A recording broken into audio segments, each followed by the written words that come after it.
Welcome back to the channels, Warriors. We have a special guest today on the phone, right? An interview from a serious incident that transpired in 2005. I'm going to introduce him and let him go on to tell the story. All right, bro, go ahead. All right, how you doing, my man? I'm gonna just call myself Anonymous X because I could end up back in that motherfucker one day, and I don't want to be in their house, and I already know what they do. So, yeah. So you want me to just get into what happened? So, talk to me about when you touched down at Chino.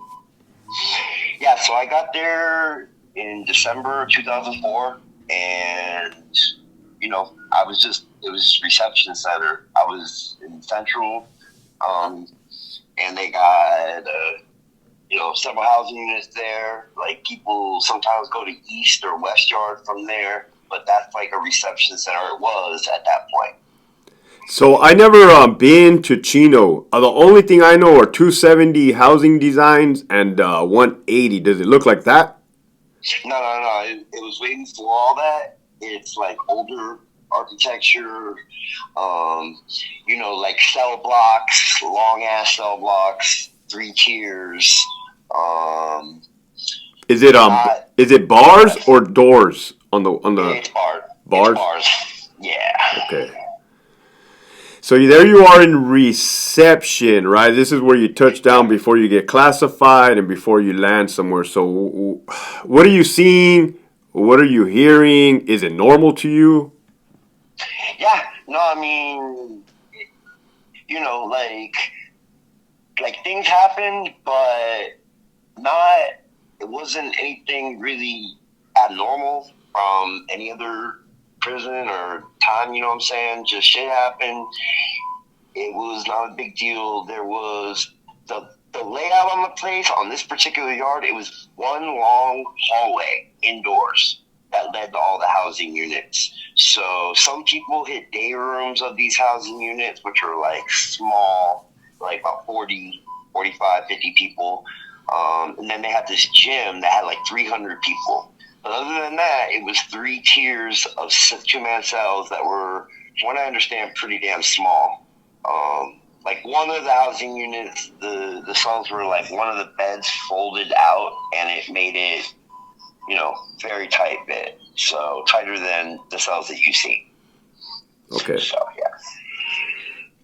Did you have a cellie? Was there regular staff members that worked that unit?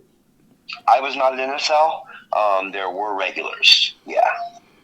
Was there any at the time? Was there any like tension between the cops and the inmates?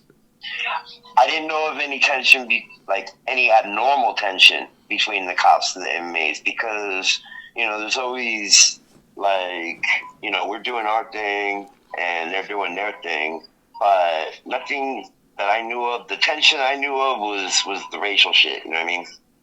Like between us. Okay, yeah, and that's kind of like around that time frame. That's kind of a normal program. Yeah, like there was always something was about to always happen, and little tiny things happened, but there were nothing like cracked off like during that time. Right. But you guys stayed on. You guys stayed ready. Yeah. Oh yeah, for sure. So let's. Up until this point, was there any staff assaults on staff of any kind? Not that I know of. Not that I know of. All right. So start me off on that day that incident transpired. Okay, so I'll take it through from my perspective. I had a ducket that day. There's different reasons why somebody wouldn't be in their housing unit, such as your correctional counselor, especially like in reception, they got to see you, and that's how you get out of there.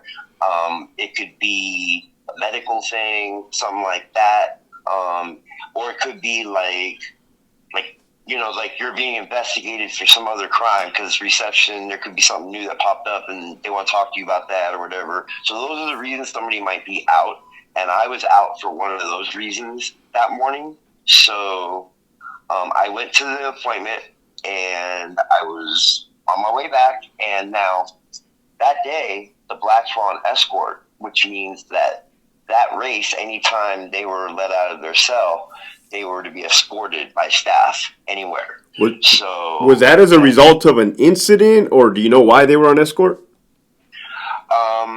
I do not know exactly why, but it probably, I'm assuming something happened related to us, not related to the staff. Okay. So when I got back, I popped into the housing unit, and the layout of the housing unit I was in is kind of like two back-to-back L's. Like you got two rows of tiers back-to-back, and then on one end, you have a day room and a mop closet, and then on the other hand, you have a little chow hall. So the housing units themselves, the door to go in them is like the size of a normal door in a house, super small. So I went in, and the guards were like at the front post in between the chow hall and the day room. They were like, wait outside. So I waited outside. Must have been like 30 seconds or so. The alarm went off. Got on my stomach, because that's how it was there, was on your stomach. Got on my stomach. All the guards rushed in. Seemed like about 2 minutes passed, and they dragged another guard into the mop closet, which honestly, when I saw that, it didn't really register in my head. I mean, I saw it, but I wasn't really like processing it fully yet. So he went in there. Meanwhile, I stayed just laying there on my stomach. Another like minute or two later, they dragged him out.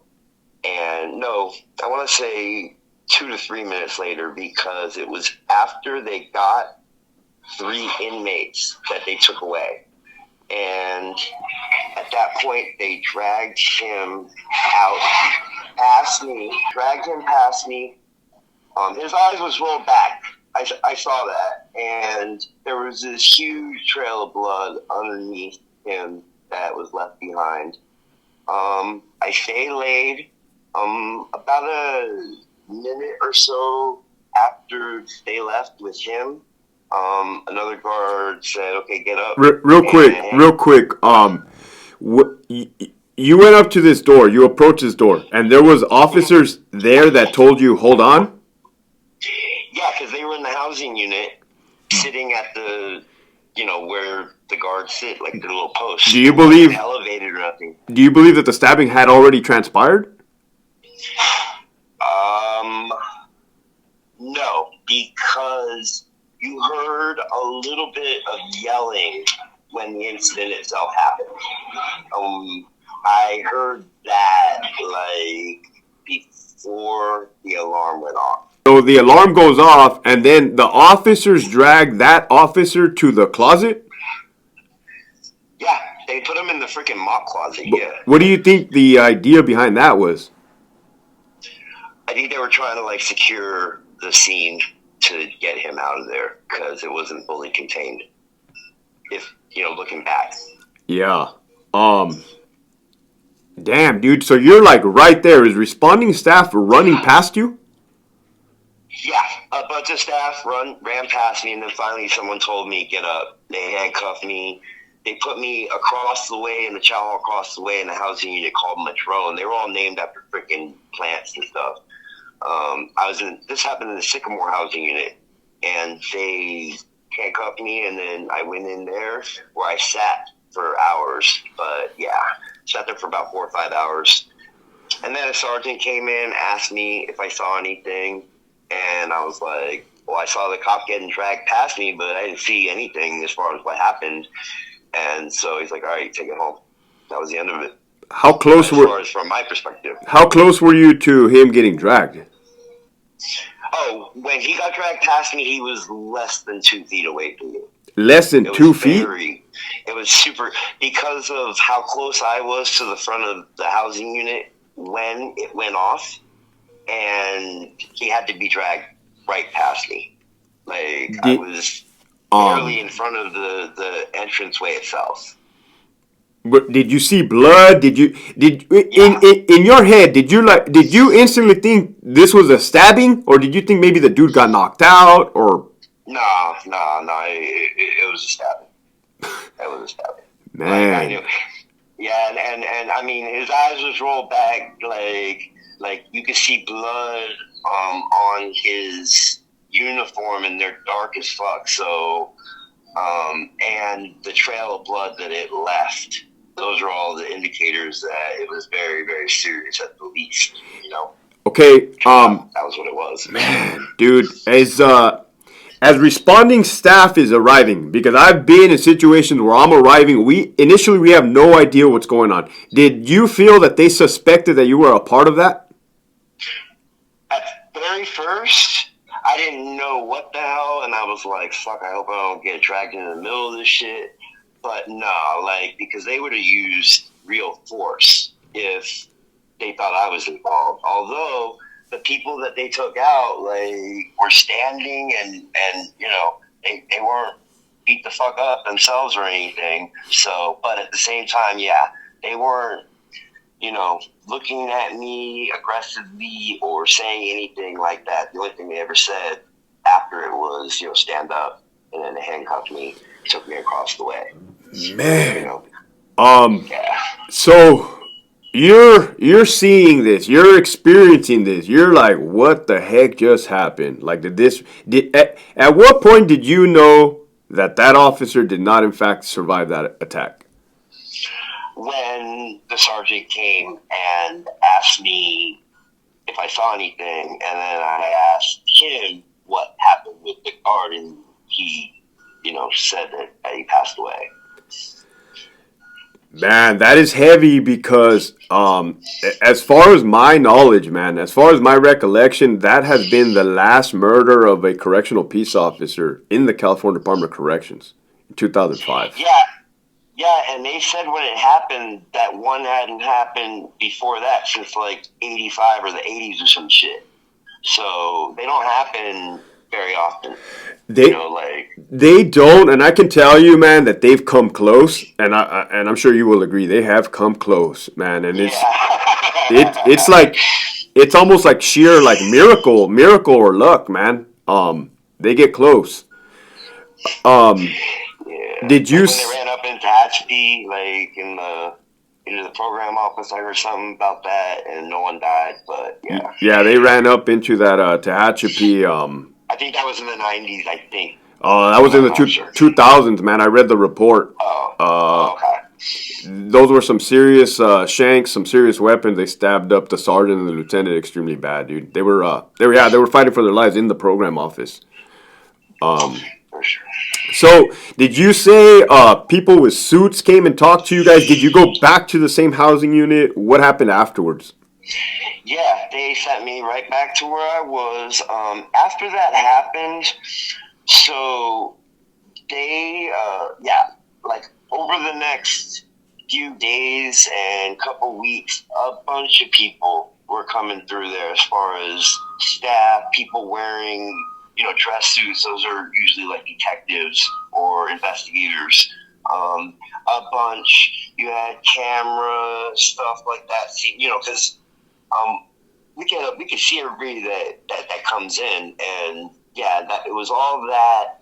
At some point, inmates on the tiers were moved elsewhere, um, because they started taking toilets and shit out from that tier where it happened.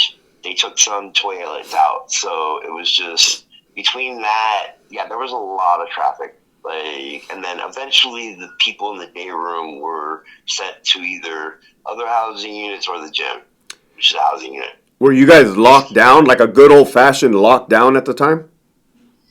Yeah, a little. Before that, there wasn't really programmed very much, Okay. because things happened. Not really, not with staff, but things were happening. Not that I know of with staff, but yeah, it was slammed after that. The people in the dorms, the gym and the day rooms had to remain on their bunks, stuff like that. You know, it's unfortunate to say that if that were to transpire today, man, they would be back to normal program within 2 to 3 days, and I'm not even kidding you. That's how Um, far we've um, come.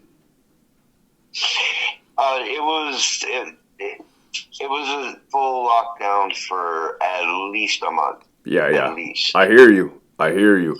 And at Yeah. what point did you start hearing who the suspect was? And did that like pursue? Was it more of like, oh man, these guys are crazy? Or Okay. Immediately, we knew who did it. oh, It was an East Coast Crip dude, and he already had like 65, 70 to life or something like that, and he was in the first year of that. We knew that much immediately, and is he there is he were one of different. the real quick? Is he one of the suspects that you saw come out? You said standing up. Um, yes, I would say yes, Uh huh. but like I honestly didn't get like the look at them to where if I saw their names or their faces elsewhere, that'd be like, yeah, it was I, that I dude. I hear you. Yeah, but yeah, they were, it was one person though that did the whole thing, and everybody knew about that. Some people were saying different shit, like at one point, someone said he got hit with his own piece, which I don't believe all that, Yeah. that he was bringing in stuff, blah blah blah. I don't think so. I think he was just a career dude that pissed this guy off, and this guy didn't have nothing to lose. I think if this guy would have known how the laws and the politics were going to change, he might not have did it, because he'd be out, I think, by now, if not having good action at being out. So, I don't think. I You, think it was an isolated thing, and that he just didn't think it fully through. Like, although he planned it, obviously, because it right. was well done. Right. No, Like I more hear than one time, that guy's heart got pierced, so it was, I hear what you're saying. I hear what you're saying, dude. It's totally tracking, man. That the situation, the individual, the time that he was facing. Um, and he that guard and him had history. Like we ultimately find out, and they just did not like each other. You know what I'm saying? And he was there for a year. If reception has a lot less privileges and is more tense because of all that. And people are starting their time, so there's more hectic in there. dude. I kind of I looked up that individual from time to time, and it seems like he's been in AdSec since that year, man. I wouldn't want to be that dude. He's in their house, and yeah, it's all bad. Yeah, dude. I appreciate you taking the time to talk to me, man, and that's to have to relive it. And I know about trauma, and I know about traumatic situations, dude. And I mentioned it on my channel, man. Trauma has no uniform. We're not wearing green. We're not wearing blue when it affects the way we see things. Well, I'll just say this: like, it wasn't the craziest thing I've ever been through, but that's the craziest thing probably ever seen that didn't have nothing to do with me at all. You know what I mean? And it. That's just life, man. Some crazy, fucked up shit happens, so I appreciate a lot what you're saying, though, and I have seen your videos are good, man. They're on point as far as I'm concerned. They're Thank real. you. Yeah. I'm just giving back to the people, man. Just giving back, being that voice. For sure, for sure. But let me close out real quick. Stay on the line, dude. All right, thank you. Yep. There you guys have it, man. Nuts. Wow. Yeah, 2005. I remember that. Big deal, right? Keep pushing forward.